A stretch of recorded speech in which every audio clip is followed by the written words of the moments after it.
एकदम सोप्या पद्धतीने गॅसचा वापर न करता झटपट तयार होणारे साबुदाणा बटाट्याचे पापड तुम्ही एकदा बनवून पहा। खूप म्हणजे खूप आवडतील तुम्हाला। अजिबात मेहनत लागत नाही याला। अर्ध्या तासात आपण 100 ते 200 पापड बनवू शकतो। खूप सोपे आहे आणि रिझल्ट एकदम भन्नाट आहे। एवढे चवदार लागतात ना हे पापड, म्हणजे एकदम वेफर्स सारखे लागतात। वेफर्स तळल्याच्या नंतर तेलकट होतात, पण हे पापड अजिबात तेलकट होत नाही आणि वेफर्स एवढी मेहनतही याला लागत नाही। खूप म्हणजे खूपच सोपे आहेत। लगेच आपण याची रेसिपी पाहूया। त्या अगोदर एक छोटीशी विनंती आहे, रेसिपी पूर्ण बघा आणि रेसिपी जर आवडली तर प्लीज रेसिपीला लाईक आणि शेअर करा। लगेच हे साबुदाणा बटाट्याचे पापड कसे बनवायचे हे आपण पाहूया। तर हे पापड बनवण्यासाठी मी या वाटीने 2 वाटी साबुदाणा 4 तास अगोदर भिजत घातला होता। 4 तासानंतर आता हा भिजलेला आहे, म्हणजे दुपारी भिजू घातला होता आणि आता संध्याकाळ झालेली आहे। संध्याकाळी हा व्यवस्थित भिजलेला आहे। हा गरम पाणी टाकून साबुदाणा आपल्याला भिजून घ्यायचा आहे। याला मी आता मोकळं करून घेतले, मोठ्या भांड्यात काढून घेतले एका, आणि यात आता पुन्हा आपल्याला गरम पाणी घालायचं आहे। गरम पाण्यामुळे खूप छान साबुदाणा भिजतो आणि मग त्याला बारीक करायला जास्त प्रॉब्लेम होत नाही। पाणी एकदम कडकडीत गरम करून घ्यायचं आहे आणि मग यात घालायचं आहे। आता साबुदाण्याच्या वरती पाणी राहील इतपत पाणी आपल्याला घालायचं आहे अशा प्रकारे, आणि याला एकदम व्यवस्थित मिक्स करून घ्यायचं आहे। आणि आता यावरती झाकण ठेवून हा रात्रभर आपल्याला भिजवून घ्यायचा आहे। उद्या सकाळी आपण पापड बनवणार आहोत। आता सकाळी आपल्याला 1 किलो बटाटे स्वच्छ धुवून त्यानंतर उकडवून घ्यायचे आहे। बटाटे असे उकडवून घेतले की आता आपल्याला याचे साल काढून घ्यायचे आहे। अर्धा किलो साबुदाण्यासाठी 1 किलो बटाटे वापरलेले आहे। बटाटे थोडेसे जास्त जरी झाले तरी काही फरक पडत नाही याला। उलट पापड अजून खायला छान लागतात, म्हणजे एकदम चिप्स सारखे लागतात साबुदाण्याचं प्रमाण कमी असेल तर। आता एक एक करून सर्व बटाट्याचे मी साल काढून घेते।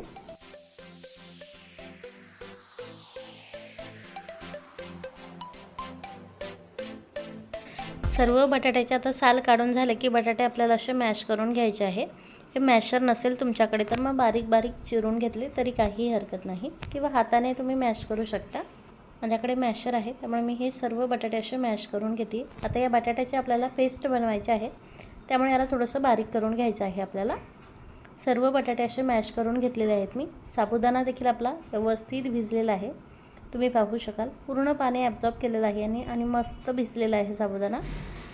आता हा जास्त भिजलेला साबुदाणा बारीक करायला जास्त वेळ लागत नाही, त्यामुळे आपल्याला भरपूर पाणी घालायचं आहे। आता काही साबुदाणा आणि काही बटाटे मी मिक्सरच्या भांड्यात घालते आणि याची पेस्ट बनवून घेते। पेस्ट बनवून घेताना आपल्याला एकदम बारीक पेस्ट बनवून घ्यायची आहे। तसेच यात थंड पाणी घालायचं नाही आहे, लागलंच तर थोडंसं गरम पाणी घालायचं आहे आणि गरम पाणी घालून याची पेस्ट बनवायची आहे। थंड पाणी घातल्याने पापड चिरू शकतात, त्यामुळे गरम पाण्याचाच वापर करायचा आहे। आता अशी बारीक पेस्ट बनवून घ्यायची आहे आणि जास्त पाणी घालायचं नाही आहे, थोडं थोडं पाणी घालून आपल्याला पेस्ट बनवायची आहे। ही पेस्ट आता मी एका मोठ्या भांड्यात ओतून घेते। राहिलेला साबुदाणा आणि बटाट्याची देखील आपल्याला अशाच प्रकारे पेस्ट बनवून घ्यायची आहे। बटाटे जास्त चिकट असतात, त्यामुळे आपल्याला दोन्ही मिक्स असं वाटून घ्यायचं आहे। थोडेसे बटाटे घातले मी, आता थोडासा साबुदाणा घालते। तसेच हे पापड मी आता तिखट बनवते, पण तुम्ही फक्त मिठाचे देखील बनवू शकता हे। आता यात मी हिरवी मिरची घालते, त्यामुळे यात मी 1.5 चमचा मिरचीचा ठेचा घातला आहे आणि चवीनुसार मीठ घालायचं आहे। आता हिरव्या मिरचीऐवजी तुम्ही रेडीमेडवालं लाल तिखट वापरू शकता किंवा मिरची कुटून देखील वापरू शकता। आणि त्याची देखील आपल्याला अशी गरम पाणी घालून पेस्ट बनवायची आहे। पाणी कमीत कमी वापरायचं आहे, मी पुन्हा सांगेल, कारण मिश्रण पातळ झालं तर मग पापड जमणार नाहीत। आता राहिलेले साबुदाणा आणि बटाट्याची देखील मी पेस्ट बनवून घेतली। हे मिश्रण आता सर्व एकदा व्यवस्थित मिक्स करून घ्यायचं आहे, एकजीव करून घ्यायचं आहे। आणि आता घट्ट वाटत असेल तर थोडंसं पाणी टाकायचं आहे, सुरुवातीलाच पाणी टाकायचं नाही आणि हे मिश्रण पातळ बनवायचं नाही आहे। मिश्रण व्यवस्थित मिक्स करून झाले की लगेच आपल्याला पॉलिथिन शीटवरती पापड घालायचे आहे। हे पापड आपण पळीने घालणार आहोत, त्यामुळे छोटी अशी पळी घ्यायची आहे। त्यात थोडंसं मिश्रण घेऊन असं पॉलिथिन शीटवरती टाकून आपल्याला थोडंसं पसरवून घ्यायचं आहे। पापड बनवताना थोडेसे जाडसरच बनवायचे आहे, जास्त पातळ करायचे नाही, कारण वाळल्याच्या नंतर पापड बारीक होतात, पातळ होतात। थोड्याशा मिश्रणात आपला एवढा मोठा पापड तयार होतोय, तुम्ही पाहू शकाल। एवढ्या मिश्रणात आपले 125 ते 150 पापड आरामात तयार होतात, मध्यम आकाराचे। आणि फक्त 1.5 किलो साहित्य घेतलेलं आहे आपण। आता एक एक करून सर्व पापड मी असेच बनवून घेते। सर्व मिश्रणाचे मी असे पापड बनवून घेतले। आता हे पापड मी फॅन खाली सुकवणार आहे। फॅन फास्ट करायचा आहे, कारण याला जर हवा किंवा ऊन लागलं नाही तर हे मिश्रण कच्चं आहे, त्यामुळे खराब होऊ शकतं। तसेच पापड पूर्णपणे एक साईड सुकल्याच्या नंतरच आपल्याला याची साईड चेंज करून घ्यायची आहे। आता पापड सुकलेले आहे, याची मी साईड चेंज करून घेते। आपण जर थोडेसे सुकल्याने लगेच साईड चेंज करून घेतली तर पापड असे जमा होतात, वाकडे तिकडे होतात. त्यामुळे पूर्णपणे सुकल्याच्या नंतर अशी साईड चेंज करून घ्यायची आहे. हे पापड थोडेसे सुकल्याच्या नंतर याला मी पूर्ण 1 दिवस उन्हात छान वाळवून घेतलेलं आहे, छान सुकवून घेतलेलं आहे. आणि किती सुरेख पापड तयार झाले तुम्ही पाहू शकाल. एकदम वेफर्ससारखे लागतात हे खायला. हे मी तुम्हाला आता तळून देखील दाखवते. हे पापड तळण्यासाठी तेल आपल्याला व्यवस्थित गरम करून घ्यायचं आहे आणि त्यानंतर गॅस कमी करायचा आहे किंवा बंदच करायचा आहे, कारण यात बटाटा असल्यामुळे पापड लवकर लाल होतात.